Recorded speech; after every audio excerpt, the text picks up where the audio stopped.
नमस्कार, मैं हूं भूपेंद्र भारद्वाज। मौत भारत टीवी में आपका स्वागत है। आगरा के थाना एतमादौला कालिंदी बिहार में 2 दिन पहले हुए उपाध्याय परिवार प्रकरण में सभी लोगों को जमानत मिल गई है और सभी जेल से रिहा होकर घर पहुंचे। तो वहीं हिंदुवादी संगठन के पदाधिकारियों ने ऐलान किया है कि पुलिस के खिलाफ कल धरना प्रदर्शन जारी रहेगा। आगरा के थाना एतमादौला के कालिंदी बिहार क्षेत्र में उपाध्याय परिवार प्रकरण में पुलिस ने गंभीर धाराओं में महिलाओं सहित 6 लोगों को जेल भेज दिया था। जेल भेजने के बाद ब्राह्मण समाज संगठन और क्षेत्रीय विधायक एवं सांसद ने पुलिस की जमकर बुराई की और कहा कि ऐसा कुछ भी नहीं हुआ था, लेकिन परिवार को किस तरह से जेल भेजा। 307 सहित कई धाराएं दर्ज की थी, लेकिन जब सांसद और विधायक और संगठन के पदाधिकारी एकजुट होते हुए दिखाई दिए तो पुलिस बैकफुट पर आती दिखाई दी और सभी धाराएं खत्म करते हुए आनन फानन में पुलिस ने जमानत के लिए अर्जी भी दाखिल कराई। पूरा परिवार आज जेल से निकलकर अपने बच्चों तक पहुंचा।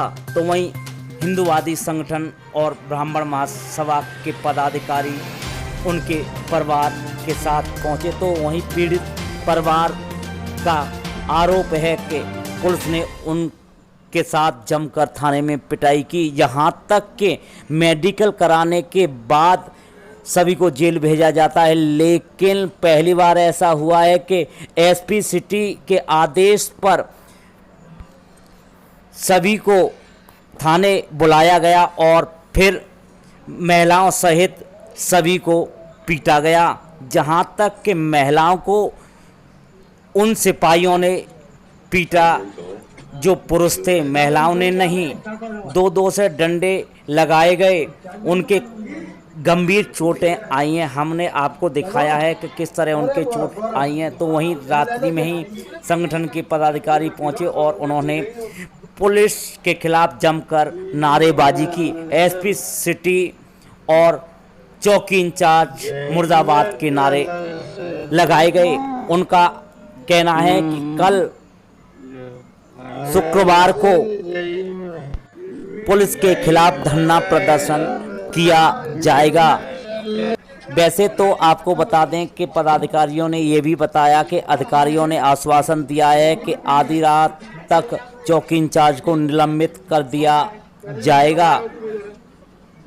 आखिर पदाधिकारियों ने कहा कि जब तक धरना प्रदर्शन चलेगा, जब तक एसपी सिटी सहित चौकी इंचार्ज को निलंबित नहीं किया जा सकता और उनके खिलाफ मुकदमा दर्ज होना चाहिए।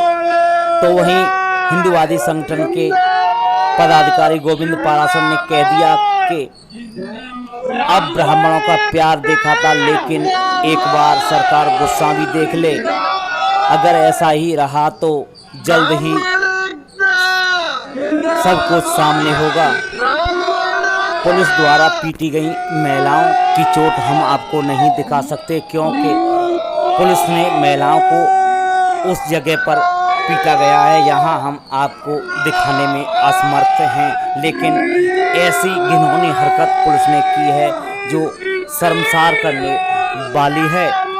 वहीं पदाधिकारी और प्रतिनिधि भी गुस्से में हैं और ऐसे अधिकारियों के खिलाफ कार्रवाई की मांग करने में लगे हैं। वहीं एतमादपुर विधायक रामप्रताप सिंह चौहान ने कहा है कि ऐसे अधिकारी सरकार को बदनाम करने में लगे हुए हैं।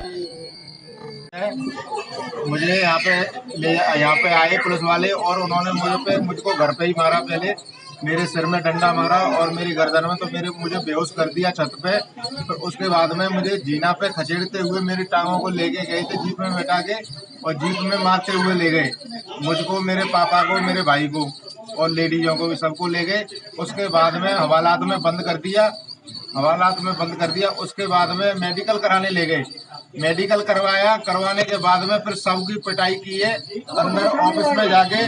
और ये है मेरे अंदर ऑफिस में एसपी सिटी सामने बैठे हुए थे और एसओ साहब भी थे और विनीत राणा भी थे और कई अन्य थे। मतलब उसमें पुलिस वाले यहाँ पे घोड़ों पे बैठ गए थे, पैर ऊपर करवा के अनगिनत डंडे मारे हैं मेरे और मेरे हाथ पैर जोड़े थे। मुझे छोड़ दो साहब का, एक उंगली तोड़वा ले या पैर तोड़वा ले, एक हाथ तोड़वा ले।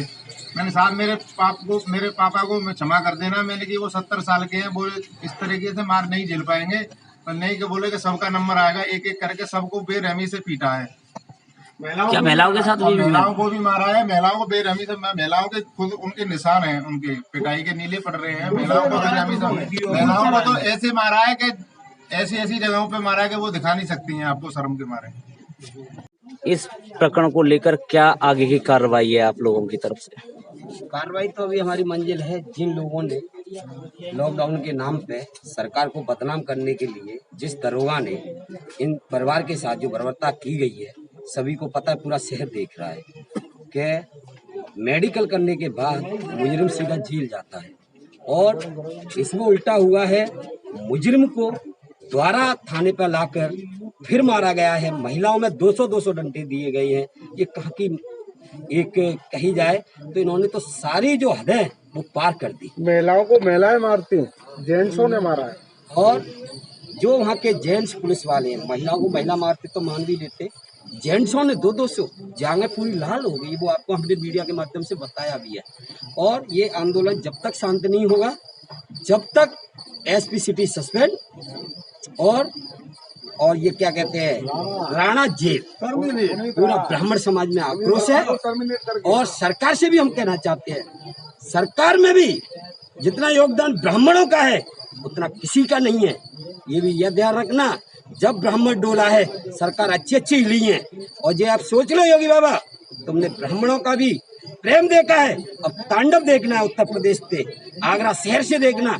जिस तरह से इस ब्राह्मण परिवार को अगर न्याय नहीं मिला तो ये ब्राह्मण समाज पूरा रोड पर बैठ के आंदोलन करेगा। इसकी जिम्मेदारी खुद प्रशासन की और खुद यहाँ के जो नुमाइंदे बैठे ब्राह्मणों के नाम पे चेहरा बना के उनके नाम पे। पुलिस द्वारा जो कालिंदी विहार में प्रकरण किया गया है, क्या है पूरा मामला, किस तरह से आप ले रहे हैं इसे? रविवार को लॉकडाउन के नाम पर पुलिस द्वारा जो बर्बरता की गई यहाँ, अभी 6 लोगों को जेल भेज दिया था, फर्जी मुकदमे लगाए, राजपा तक लगा दी इनके ऊपर। अगर ब्राह्मण समाज जो है सक्रिय न हुआ होता, इस लड़ाई को अपने स्तर से न लड़ी होती तो शायद आज हमारी नहीं होती। आज हम लोगों ने जब देखा इन लोगों को कि 5 दिन बाद भी इनके जो है जख्म, आपने खुद अभी जो है वीडियो बनाया है, तो उस दिन की स्थिति क्या रही होगी। खून आंखों में जो है खून उतरा। हम लोग मिलके ये आज जो उपाध्याय परिवार की लड़ाई न होके आज पूरे समाज की लड़ाई हो गई। कल हम लोग यहाँ धरना पे बैठेंगे सुबह 11 बजे। उससे पहले अगर हमें न्याय मिलता है, जैसे आश्वासन दिया गया है एसपी सिटी द्वारा कि हम आज रात को उनको 10 बजे तक सस्पेंड कर देंगे, तो उसके बाद भी हमें रिपोर्ट करके उनके खिलाफ जो है कानूनी कार्रवाई करेंगे, इनका मुकदमा दर्ज कराएंगे। उसमें आप लोगों को सबका सहयोग चाहिए। लेकिन सस्पेंड से ही क्या होगा, परिवार की भरपाई कैसे होगी जो जेल गए हैं महिला से? उनको उनके खिलाफ जो है रिपोर्ट करके हम जो है उनके खिलाफ भी आरोप रिपोर्ट करेंगे, उनको जेल भेजवाएंगे। निश्चित रूप से हम लोग इनकी लड़ाई लड़ेंगे, समाज पूरा इनके साथ है। उनसे मिला था, तो जेल में थे, लेकिन उनकी बिटिया है वो थी। और हमने अधिकारियों से भी बात करी है, एसपी सिटी एसएसपी से बात हुई थी। 307 उसमें मुझे अभी बताया गया कि 307 हटा दी गई है। और हमने एक ही बात कहा एसएसपी आगरा को कि अगर वो दुकान खोले थे तो आप चालान कर देते, तो इतनी बड़ी वो नहीं सजा देनी चाहिए कि 307 का मुकदमा। 307 मैंने भी वकालत करी है लंबे टाइम तक। अटेम्प्ट टू मर्डर है, इसमें कौन सा अटेम्प्ट टू मर्डर हो रहा था कि आपने 307 लगा दी और 3 महिलाओं को भी जेल भेज दिया। कोरोना का, कोविड का काल है। इस कोविड के काल में तो मानवता दिखानी चाहिए। ठीक है, कोई विवाद हुआ था, पीड़ित परिवार कह रहा है कि एक वीडियो और है वो डिलीट कर दिया है, लेकिन जो वीडियो हम लोगों ने, आप लोगों ने देखा भी है, उसमें थोड़ी खींचा खांची हो रही है, इतना तो मैं मानता हूँ। लेकिन क्या इस पर 307 7 क्रिमिनल एक्ट लगता है? किस तरीके से इस तरह के लोगों ने किया। छोटे बच्चों को भी, जो उनके छोटे छोटे बच्चे बेचारे घर पे हैं, और महिलाओं को आपने जेल भेज दिया। निश्चित रूप से ये बहुत गंभीर विषय है और ये पार्टी की छवि को, सरकार की छवि को खराब करने के लिए कुछ लोग इस तरह की हरकत कर रहे हैं। तो मुझे अभी बताया है कि मेरी बात हुई थी अभी इंस्पेक्टर अहमदुल्ला से भी, तो उन्होंने भी बताया कि सर 360 हटा दिए। मुझे लगता है कि 1-2 दिन में बेल होगी, लेकिन ये ऐसे चलने वाले हैं। क्या दोषी चौकी निकलने की कार्रवाई के लिए आपने पत्र लिखा है? निश्चित रूप से पत्र लिखने की आवश्यकता नहीं है बातों से। जो भी दोषी होगा, और मैं केवल अहमदुल्ला थाने की बात नहीं कर रहा हूँ, मैं चेतावनी दे के कहना चाहता हूँ प्रशासन को कि हमको उस स्थिति के विपक्ष की भूमिका निभाने के लिए मजबूर ना करे, क्योंकि अगर किसी का भी उत्पीड़न होता है तो वो सीधा सीधा कष्ट हम लोग को होता है। तो इस तरह की हरकत ना करे, कोई भी हो, चाहे वो प्रशासनिक अधिकारी हो, पुलिस का अधिकारी हो, लेकिन कोई भी अगर जनता को उत्पीड़न करेगा तो हम लोग साथ खड़े हैं। हम नहीं चाहते कि वो परिस्थितियां कोविड के काल में आए, फिर जिसके लिए प्रशासन को जिम्मेदार होना पड़ेगा। तो अभी हटा है, लेकिन आचार संहिता है, उसके बाद में हम लोग बात करेंगे और निश्चित रूप से सबक मिलेगा जो लोग भी गलत करेंगे। और मैं जनता से भी कहता हूँ वो भी धैर्य का परिचय दें। वो जो बताया उसने महिला है वो सुन नहीं पाती है। अब आपने उनसे कहा बंद कर दो, तो ठीक है, आपको इतनी घटना नहीं थी कि 307 तो उस पर हटी भी है। और अगर आगे भी ये लोग कोई अन्य भी जगह की कोई ऐसी सूचना होगी तो हम लोग निश्चित रूप से जनता के साथ खड़े हैं। ये जनता हम लोग के लिए सबसे पहले है। ये प्रशासन के अधिकारी और ये पुलिस के अधिकारी कोई विधायक नहीं बनाती, ये सब जनता के सहयोग से माननीय मुख्यमंत्री जी आज मुख्यमंत्री बने हैं, तो उनका उत्पीड़न हम लोग किसी भी सूरत में नहीं होगा।